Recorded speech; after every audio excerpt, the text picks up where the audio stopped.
Okay, if I'll try to start off and get a couple things out and keep us moving. As this is a really short week and we need all the time we can get. So if you guys could help me out a little bit, and you don't have to ask your questions real fast. Let's just hit them and go. Um, as I on the radio this morning, I had a chance to say it. About how we were disappointed that we didn't play better in this game. We had a chance to, in what wound up being a close football game, so many chances as always, and even with the plays that we were disappointed with, the opportunity was there, and we need to find our way. This was a game they did a good job of holding us down offensively. We didn't click like we want to, and we thought we could throw the ball like we had been, and weren't able to in this game. And so it turns out being a loss on the road that we really needed. So we're going to have to work our way back. I know that we're all tied right now, and so that just makes the point of every game being a championship game, more clear. This week coming up, we go on Thursday night, and we got to kick this turnaround in the butt and get going, and so that's what's at hand right now. So I know there's questions that you have and all that, and we'll get through them, but we have to turn our sights forward and get going on this game and get ready for the Cardinals coming in, who just come off a big time win of their own. So here we go. What do you got? Joe. Pete, last week you didn't think Russ was pressing. Do you still feel that way, or do you think maybe there are indications that he's trying a bit too hard right now? I think that we made some mistakes in this game that just don't look normal for us, and there's the one play that jumps out at us is the interception when he could have taken off and run, and he saw something downfield and took a shot at it. That's an indication, that he could have taken what's in front of him.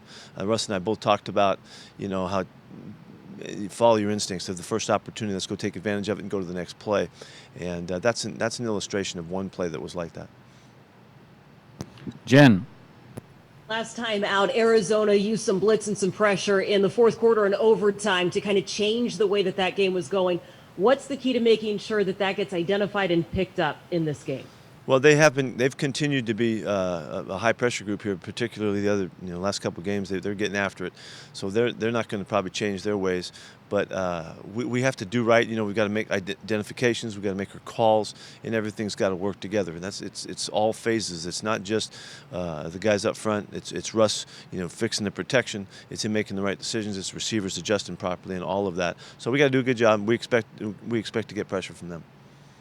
And then offensively, that was the most explosive game that you had played all year against Arizona. How do you get back to some of those, whether it's pass plays, run plays, or just the yardage?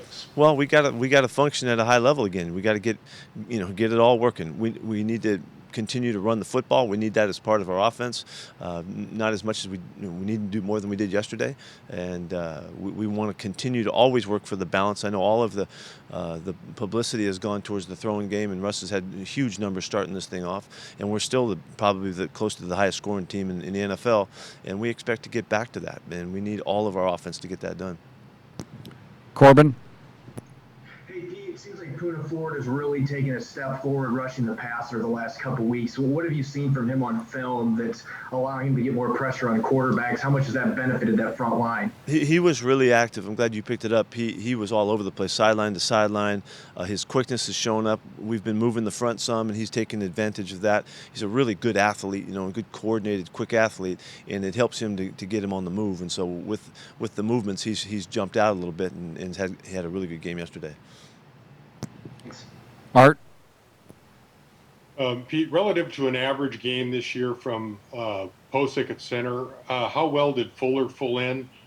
And secondly, relative to an average game, let's stay with that one first, okay? The two-part. Let me handle that one. Yeah. Okay.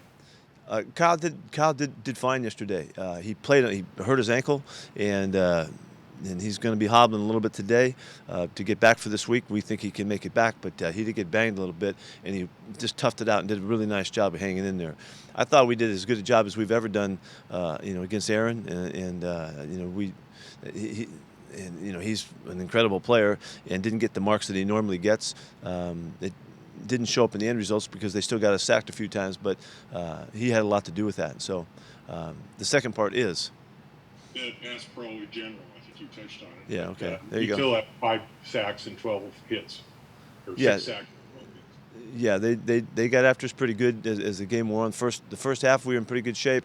Felt like we were controlling it, and then we just there was a couple things that happened where we made a couple errors on that we need to do better at. And it's a good attacking group. They did a nice job outside rushing. We handled the inside stuff the way we had hoped to. Michael Sean. Do you have any more clarity on Shaquille's hamstring? I'm sorry, I don't. We're gonna, we'll get out on the field today. It's the first time I'll get a chance to see him, see how far he's come. It's not clear yet, that he's back. We got to wait and see what happens the next couple days. You said Quentin's knee has been a chronic thing. Would he be someone you have to put on IR? We're not doing that right now. No. Thanks. Ben.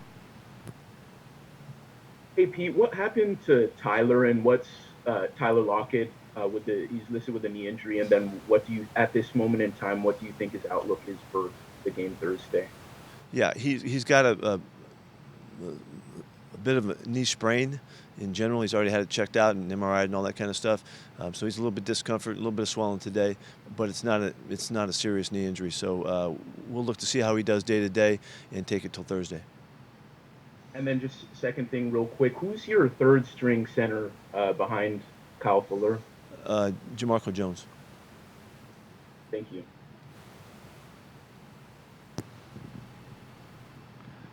Bob.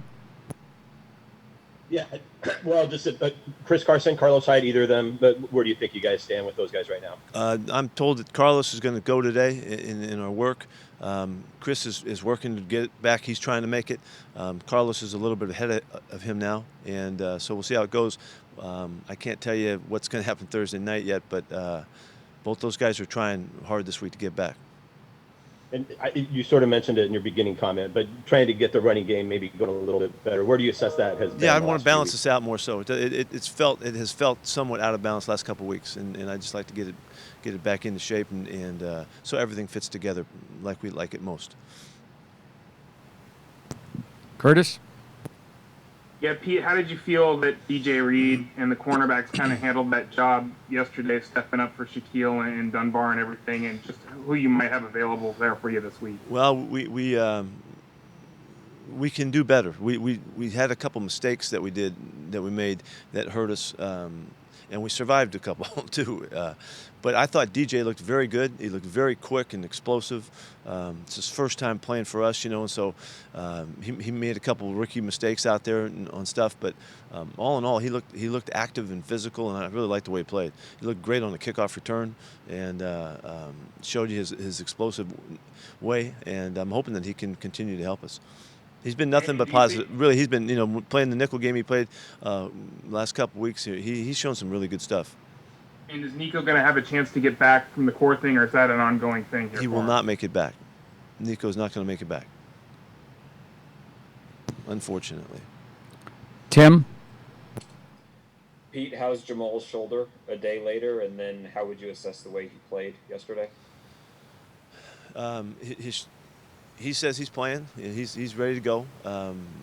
He got banged up pretty good. He played really with one arm for the most part in the game and did a marvelous job of getting through it. There was a couple plays he couldn't make that he wished he could have, but it was just because of his arm. He played or his shoulder. He played really hard and got after it. And then has Ethan Posick been cleared through concussion protocol yet? He has not yet. Greg. Pete, how much does not having Carson affect Russell Wilson? I don't know that. Pretty subjective, but I can feel it, I just think it's been a little bit different. And we got to make sure that like I've been saying here, we got to make sure that we stay balanced. We got to keep our game together. Even when he was succeeding, throwing it all over the place, at least he had Carson back there as a threat. This isn't how you want to play offense. How important is it to get at least Hyde or Carson back to play the way you really want to play? It's important to us. It really is. And if they're not able to, then we have to develop the other guys. We've got to make sure that we're going to it. And it's just part of the way we play. And it's felt a little bit different. And I'd like to get us back to, like I said, back to the kind of balanced approach that we've always had. Is it possible in a division race to develop those guys, or I mean, We don't have any ship choice. sailed? We don't have any choice. That's all we got. I expect one of those guys. I think Carlos is going to make it for this week, and we'll see about Chris. That'll help us out. But in the meantime, I thought that we got really good play out of Alex. I thought he looked good. We can use him more and find more ways to make sure that he's a factor. Thank you. Brady? Hey, Pete, with all the blitzing that you guys have been doing over the last 3 weeks, how have you felt like that has gone when you evaluate the pressure that you're getting, but also however vulnerable you feel like it's left you when you haven't got to the quarterback? Yeah, it really, it obviously has helped us. We've hitting the quarterback a lot more. We've had multiple sacks in the last 3 weeks that we hadn't had before that. So that has stepped up. It does make you vulnerable some. That was not a factor in the game yesterday. They had 8 explosives or something in the game. Well, that's not a huge number. That's a pretty average number, so we're getting better at it. We're getting better at handling it, and I think we'll definitely continue to work it and continue to hopefully to improve. Thank you. Sure. Jackie? Hey, Coach, in the limited time that he was on the field, what did you think of Snacks and his play? He held his own. First time, a little rusty. Played behind some blocks and stuff like that. But he played big like he's supposed to and filled up the middle pretty nice. And then looking ahead to Arizona, do they look any different or some difference or similarities from the last time you faced them? They look similar. They have a wide variety of things they do on both sides of the ball. So we knew them going into that game well, and so as we see it now, we've seen just more of the same, which is a lot of good stuff. They're very aggressive on defense. They've really committed to running the football. Kyler has been phenomenal in his effect in the games, not always just by throwing it, but quite a bit by his running. And he's just been really dangerous and really confident in doing the stuff that people have not been able to get to him much lately. And he's been very active. So it's the team seems very similar. Kenyon Drake got back to them this week, and Hopkins continues to do his thing, and Larry's doing his thing. So it seems very, very familiar, but really good. And they've been scoring a lot of points the last few weeks. Thank you. Joe? Hey, Pete, just to clarify, on the injury report, Shaq's still listed as hamstring and concussion. Is he still in the protocol, or is he out? I don't have him where they've told me he's out, but I think that's behind us, and it's really about the hamstring right now. Nobody said that he's. I think it's already taken care of. I don't know why it's still on there. Okay. I'll let you know. Okay. Right. Tim? Pete, the types of pressures that Arizona brought in the first matchup, how unique were those type of blitzes? And then how have you seen other teams maybe follow that blueprint the last few weeks against you? There was really one thing they did that was pretty unique, but other than that, it was the kind of standard stuff that's been going on that we expect from them. They had something new that worked nice for them one time. All right, thank you, everybody. Thanks, I'd like guys. to point out that Bob Condota, it looks like you've really